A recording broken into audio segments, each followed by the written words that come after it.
The CDC says systemic health and social inequalities are putting a strain on some minority groups when it comes to getting the coronavirus. Here's Archith Seshadri.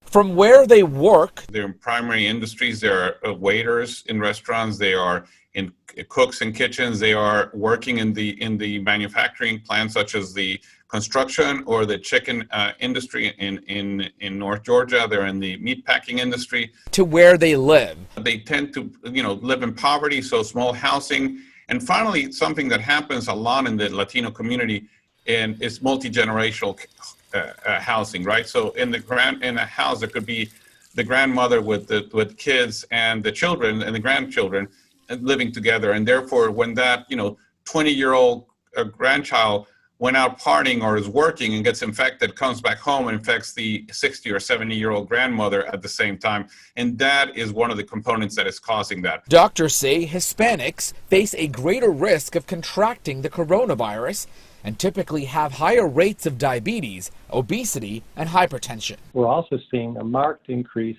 in our Hispanic or Latinx patients, with a almost tripling of the proportion of Hispanic patients amongst our hospitalized patients. So therefore, they're a vulnerable population because of their employment, crowded, frontline, unable to protect themselves. Health experts believe language limitations, job concerns, or immigration issues may prevent Latinos from getting tested. Reporting in Atlanta, Archith Seshadri, Atlanta Bureau Chief.